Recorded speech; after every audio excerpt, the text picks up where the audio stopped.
ಅದ್ನಾಗ ಸುತ್ತ ಅದು ಸುತ್ತ ಹಾಕೈತೆ ಅದು ನಂತರ ನೀರು ಹೋಗಿದೆ ಅಲ್ಲ ನಂದು ನನ್ನ ಕಡೆ ನೀರು ಹೋಗಿದೆ ಯಾವ ಬೇಕಾ ಕೊಡ್ತೀನಿ ಇದು ಈ ಕೇಸು ಸುತ್ತ ಹಾಕಿದೆ ಹಂಗೆ ಹಿಂಗೆ ಅಲ್ಲಿ ಮಾಡಿದ್ರೆ ನಾನು ನೇರವಾಗಿ ಡಿ ಕೆ ಮಾತಾಡ್ದೆ ಕೊಡ್ತೀನಲ್ಲ ನನ್ನ ಬಗ್ಗೆ ಷಡ್ಯಂತ್ರ ಮಾಡಿದ್ದೆ ನನ್ನ ಕಡೆ ಇದೆ ಯಾವಾಗ ಆದರೆ ಸುಮ್ಮ ಮೀಡಿಯಮ್ ಎಲ್ಲ CBI ಕೋರ್ಟ್ ಕೊಡ್ತೀವಿ ಇಲ್ಲಿ ನೋಡಿ SIT ಬಗ್ಗೆ ಅವಾಗ SIT ಬಗ್ಗೆ ವಿಶ್ವಾಸ ಇವಾಗ SIT ಬಗ್ಗೆ ವಿಶ್ವಾಸ ಇಲ್ಲ.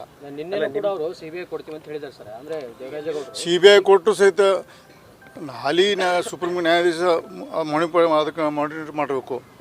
CBI ಇರಲಿ ಯಾವುದಕ್ಕೆ ಇದ್ರೆ ನೋಡಿರಿ ಈ ಮಹಾನಾಯಕ ಭಾಳಷ್ಟು ಹಣದಲ್ಲಿ ಪ್ರಭಾವ ಅದಾನೆ, ಹಣ ಕೊಟ್ಟೆಲ್ಲ ಖರೀದಿ ಮಾಡ್ತಾನೆ ಸೊಕ್ಕದ ಅವಾಗ ಅದಕ್ಕೆ ಮಾಡೋ ದೇಶ ಕಾನೂನು ಉಳಿಬೇಕಾರೆ ಈ ಕೇಸಲ್ಲಿ ಫಿಕ್ಸ್ ಆಗಬೇಕು.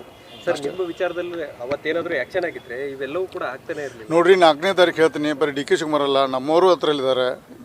ಆಮೇಲೆ 4ನೇ ತಾರೀಕು ನಂತರ ಅದು ಬಹಿರಂಗ ಪಡಿಸ್ತೀನಿ. ನೋಡಿರಿ ಯಾರೂ ಈ ಹೆಸರು ತೋದಿಲ್ಲ. ನಾನು ಮೊದಲಿಂದ ಪದೇ ಹೇಳ್ತಿದ್ದೆ, ಅವಾಗ ಎಲ್ಲರೂ ನನ್ನ ನೆಗ್ಲೆಕ್ಟ್ ಮಾಡಿದ್ರು, ನಂದು ಆದ್ಕೂಲಕ್ಕೆ ನಕ್ಕೊಂಡು ಕೂತಿದ್ರು. ಇವತ್ತು ಒಬ್ಬರಿಗೆ ಬಂದಿದೆ, ಇವತ್ತು ನನಗಾಗಿದೆ. ಸಿದ್ದರಾಮಯ್ಯಗೂ ಬರ್ಬೋದು, ಪರಮೇಶ್ವರ್ ಬರ್ಬೋದು.